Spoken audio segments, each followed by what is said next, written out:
Hi guys, I'm gonna talking about the chiller system, how the working function detail.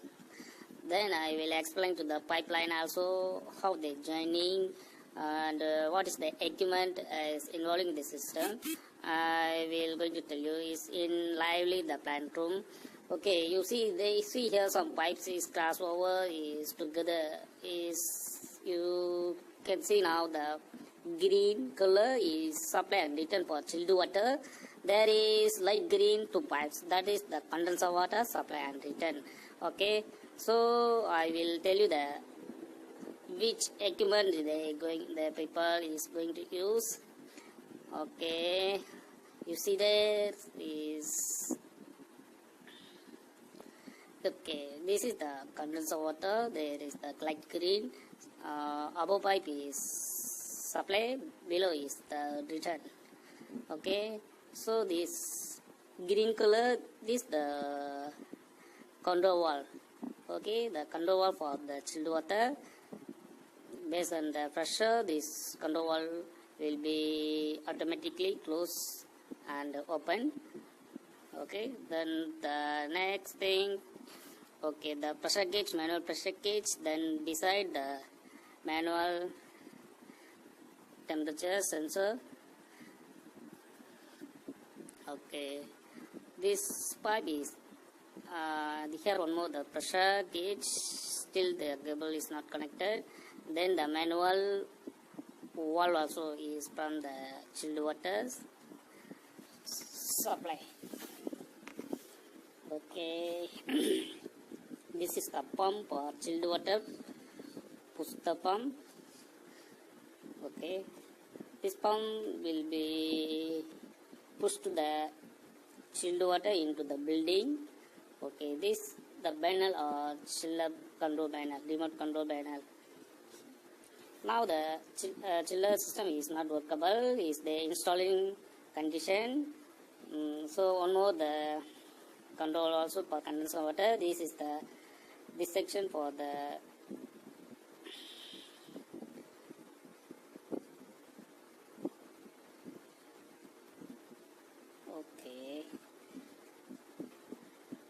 okay, this pump also is push-up pump for the condenser water. The condenser water is coming from the cooling tower, then send out to the rooftop or the cooling tower. Okay, here the is the remote LCD panel. I will cannot open and show to you because the installing condition I cannot tell right now. Later other video I will be show the display how is it look like.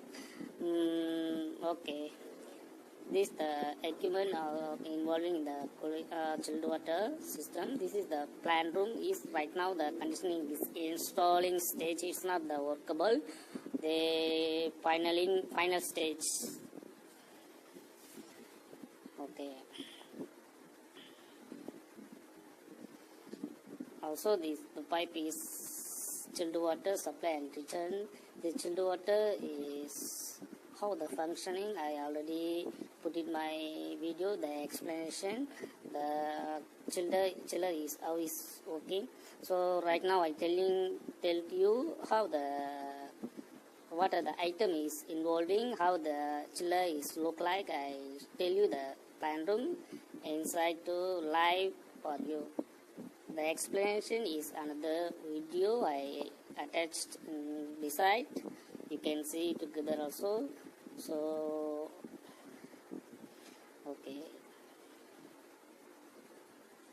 yeah, this is the chilled water supply. The chilled water supply is the water going to the chiller. Inside the process coolant oil, they make it chilled water is cooling. There is this is the okay, supply water from the chiller to going into the overall the hair handling system. Okay, this is the condenser water supply from the cooling tower to the condenser water is coming to the chiller system. The water will be the chill water will be make it cool. Then the water is going back to the rooftop cooling tower. Okay, the supply is, the condenser water is in times the degree is 27 something, and return time is 34 something normally. Then the chilled water is returning is 12 degrees Celsius. Then the supply time is 6.6 something. You can see my table. I also I put it. Okay, this is the refrigeration.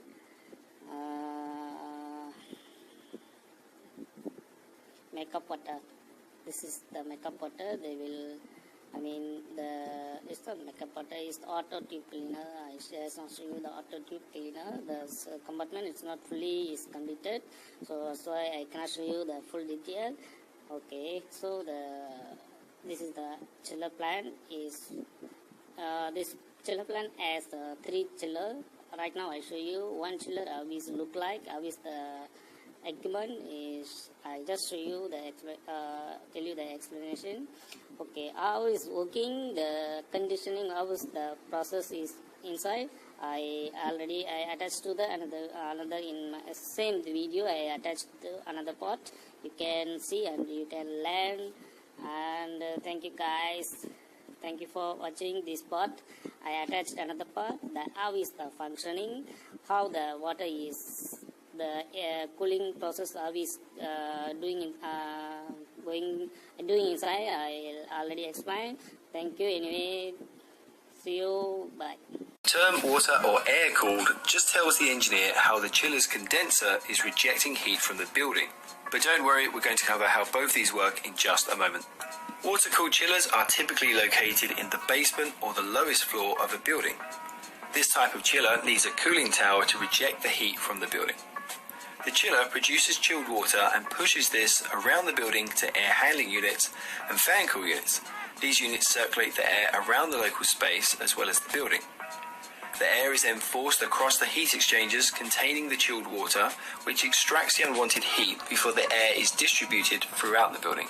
The unwanted heat that is extracted from the air collects in the chilled water loop, which is pumped back to the chiller, where it will transfer over to the chiller's condenser via a refrigerant loop. The condenser absorbs this heat and then dumps this into the condenser water loop, and this runs between the chiller's condenser and the cooling tower up on the roof. The cooling tower will force ambient air across the condenser water to extract the unwanted heat and reject this heat out of the building and into the atmosphere.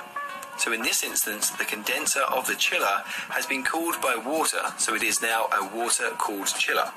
Water-cooled chillers are typically used on large commercial properties with high cooling loads. You can tell if a building has a water-cooled chiller because it will need a cooling tower, which is typically located on the roof. There will usually be more than one chiller and cooling tower, and it's not uncommon to have at least 2 or 3, even more, just for redundancy as well as variations in